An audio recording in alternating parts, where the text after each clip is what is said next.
Oi, o Sem Censura está começando agora. O programa de hoje traz ideias alternativas diferentes para melhorar a vida e a saúde das pessoas. Opções na alimentação, por exemplo.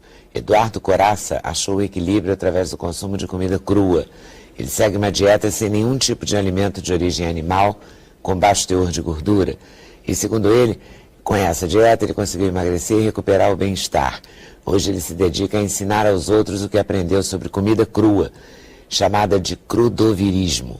E já escreveu vários livros sobre esse assunto. Eu vou começar esse programa com a comida crua, até porque estou impressionadíssima com isso, porque ele não tem panelas em casa. Quer dizer, ele é radical, né? Não tem fogão também, não? Eu sugeri que eu sou conservativo. Se você parar para pensar, antropólogos estimam que seres humanos habitam a Terra há 8 milhões de anos. Há menos de 10 mil, entre 10 a 20 mil, a gente começou a cozinhar. Provavelmente após o período neolítico chamado na história, né? O período neolítico foi a introdução da agricultura de grãos e a domesticação de animais. Então, se você vê, durante 99,999% da história humana, nós comemos comida crua baseada em frutos e vegetais. Então, todo mundo chama de radical, mas eu acho que é na verdade, conservativo. Né? Que é comida... Tá bom, agora já descobrimos que você é um conservador, né? Rapaz de quantos milhões de anos? 8 milhões de anos. Me diz uma coisa, como é que você chegou nisso? Eu era uma criança doente, com bastante problemas de saúde, só que aos 17 anos eu comecei a viajar o mundo competindo num jogo de computador. Eu era um profissional de um jogo de computador, com um contrato assinado, patrocinado por diversas empresas, viajava Coreia, Estados Unidos, Suécia, França. Só que no primeiro ano eu ainda jogava muito bem, era um dos melhores do mundo, o nosso nível era altamente competitivo, só que eu comecei a ficar ruim. E comecei a tentar entender porque eu estava ficando ruim. Aí eu comecei a ver o que eu mudei. No jogo? No jogo. Eu comecei a ver o que eu tinha mudado. Comecei a beber, fumar, comecei a viver de junk food, parei de me exercitar, nunca mais pegava sol, estava sempre indo dormir muito tarde, sempre jogava às vezes 8 horas por dia, né, como era um trabalho.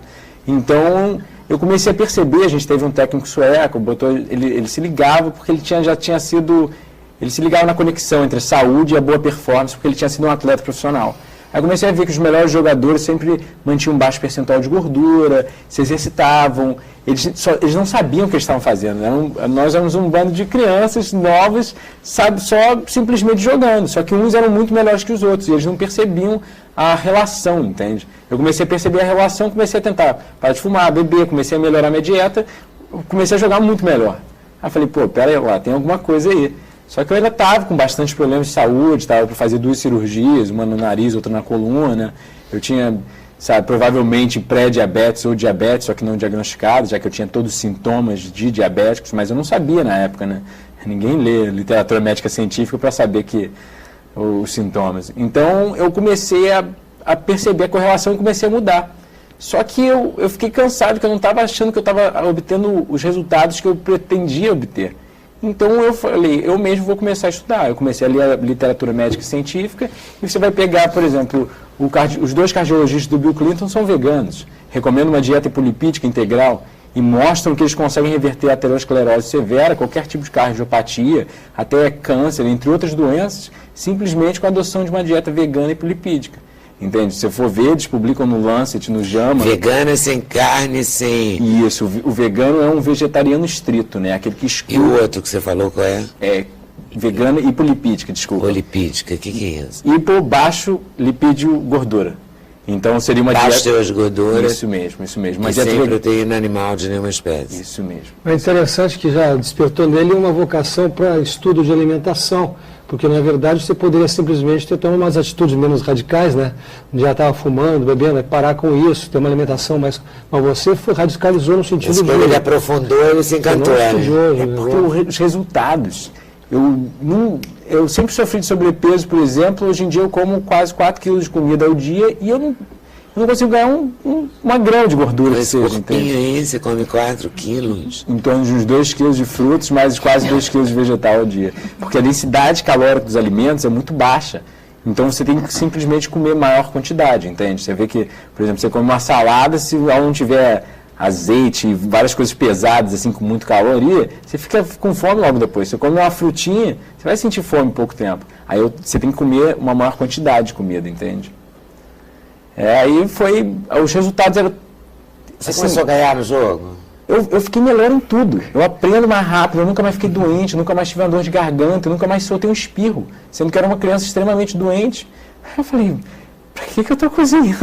Pra que eu estou fazendo tudo isso? Eu nunca mais olhei para trás. Aí só que eu continuei estudando, porque eu acredito que nós somos uma espécie gregoriana, né? Nós vivemos em bandos, então compartilhar para nós é uma coisa prazerosa. A gente quer compartilhar, por isso que você às vezes come uma coisa muito gostosa e pensa já, minha mãe precisa provar isso, meu namorado, sabe, você quer sempre... Então eu literalmente quis compartilhar, porque se alguém fez um trabalho tão belo de me ajudar a curar tantos problemas de saúde, eu queria passar isso para frente. Aí eu comecei a escrever, criei o site. E qual foi o primeiro? O primeiro a ser publicado foi o Jejum Higienista, mas o primeiro a começar a ser escrito foi o Saúde Frugal. Então esse foi o primeiro que saiu. E você teoriza sobre esse assunto? Isso. Eu uso nada da minha história, não, tá? Eu uso mais pesquisas científicas, toda a lógica por trás. Eu acho que eu sou um aquariano meio lógico demais. Tinha que ser um aquariano. Tinha que ser aquariano, né? Francamente. Nem acredito. Sem viajantes já. Mas aí você não tem receita, nada. Você tem a teoria, o que te levou, artigos científicos que comprovam isso que você descobriu na prática. Isso mesmo. Aí ele só tem 2 cardápios de uma dieta frugívora, né, que é o nome. Os primatas antropóides, ou seja, os animais que compartilham 99,3% do nosso DNA, compartilham nossa anatomia, fisiologia e bioquímica praticamente, eles vivem de frutos e vegetais e por isso eles são classificados pela biologia como frugívoros. Tem o carnívoro, o herbívoro, aí tem o granívoro, que por exemplo são os pássaros, no caso dos primatas antropóides são frugívoros. Bom, aí esse aqui da culinária frugal, que é o que você ensina? As receitas. As receitas. Esse é o mais recente? Foi o segundo a ser lançado. E foi o segundo a começar a ser escrito também. Mas ele tem 70 receitas, aí tem coisas práticas de combinação alimentar. Tem fotos. E as receitas? As receitas vão mostrar umas coisas que me impressionaram muito aqui. Porque, de repente, parece comida de verdade. Eu tinha a sensação de que você ia comer um monte de cenoura ralada com beterraba ralada, entendeu? Todo mundo imagina, quando vê eu fazendo sorvete, lasanhas, tortas, brigadeiros. Ninguém consegue acreditar. Assim. Faz coisas incríveis o cara. Isso tudo aqui foi você que fez. E essa massa aqui, que não é massa, ela é o quê? É um macarrão de pepino. Você usa um espiralizador, uma maquininha que você passa vegetais como pepino, abobrinha, cenoura e sai do outro lado como um macarrão. Literalmente. Os fios assim são idênticos. Você não diferencia se você não vê. Isso aqui. Um gaspacho de tomate com crutons de pepino. Crutons de pepino. São lindas as comidas, né? Foi bom que você falou isso, porque o cara fala em comida crua, tu logo pensa numa cara roendo uma cenoura crua, né? Que não é ruim, né? Mas isso aí é super bonito. Ficou bonito. Queria fazer uma pergunta para ele. Né? Queria fazer uma pergunta para ele sobre um livro famoso, muito antigo, se não me engano, o nome era Macaco Nu, que falava bem por que nós aquecemos a comida para comer. E não existe uma explicação científica para isso. Ao mesmo tempo, ele coloca que seria algo, o resquício, talvez, do nosso lado primitivo, né? Antigamente, os primatas caçavam e comiam o alimento quente ainda. Não que não faz diferença em termos nutricionais, né? Mas, ao mesmo tempo, existe uma tendência, uma questão psicológica. Isso aí não deixa o cara meio maluco, não? No sentido de se afastar de algo que seria uma tendência natural de aquecer os alimentos? Bom...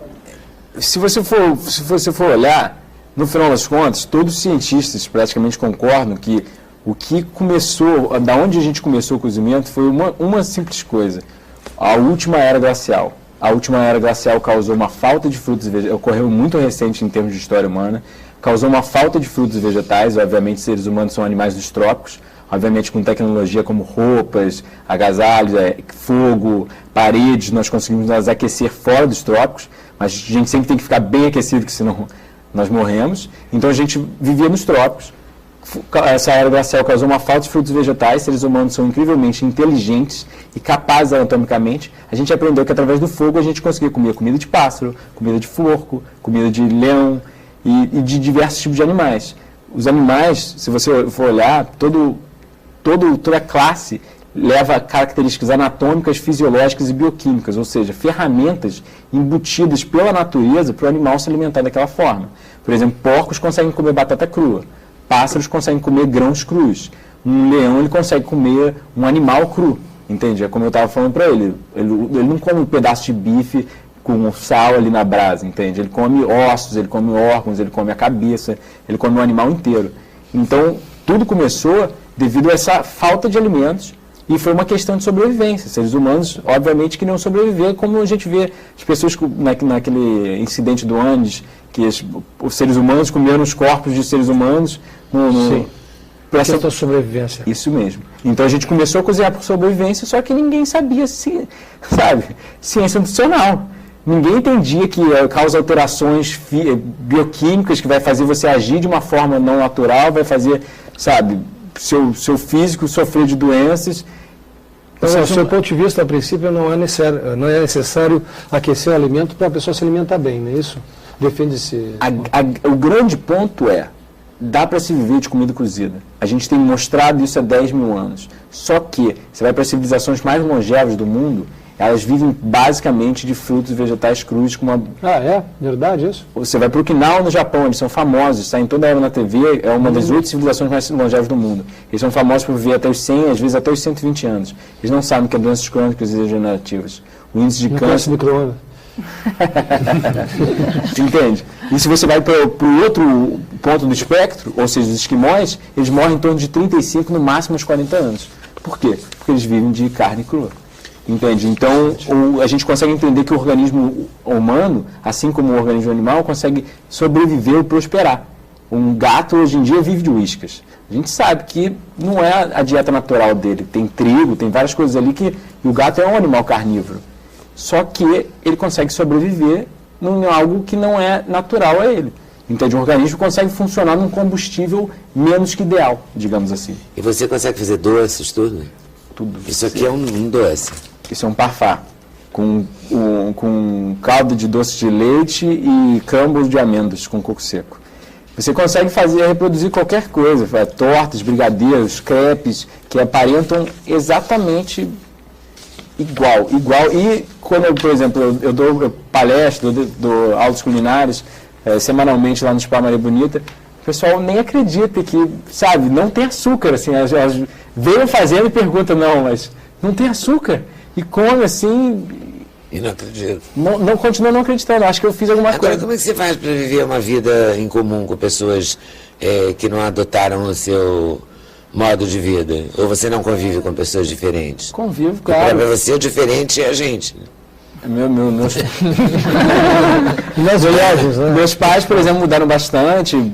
Vendo os benefícios. Mãe não vale, mãe é condicional. Mãe faz qualquer negócio. Meu filho não come mais comida cozida, pronto, ela vai gostar de tudo cru, só vai ficar perto de você. Isso não vale, estou falando vida real. Assim.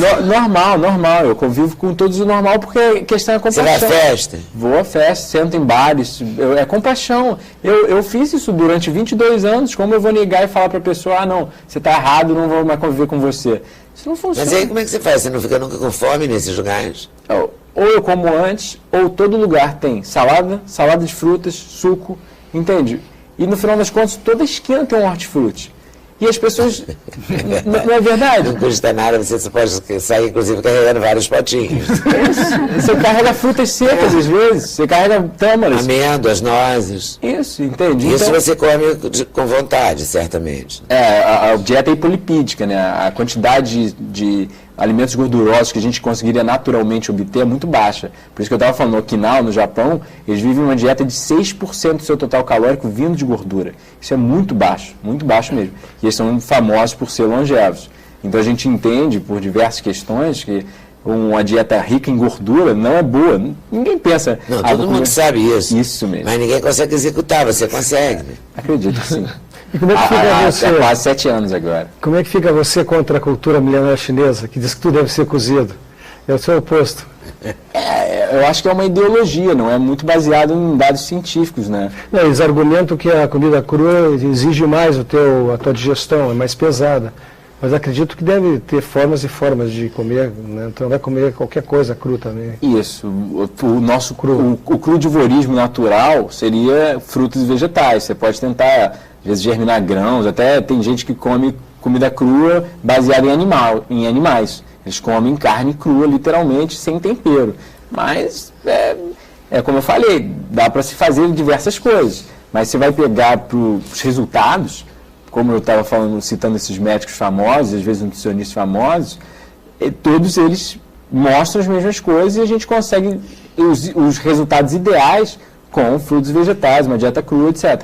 Menos que ideais, aí quanto mais você começa a alterar, mais você começa a ter sintomas, que são a forma da nossa fisiologia indicar que você está fazendo alguma coisa de errado.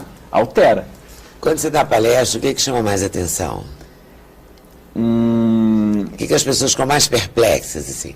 Quando você propõe que elas tirem tudo que é quente? Elas geralmente... Você não esquenta essas coisas. Não, tudo cru.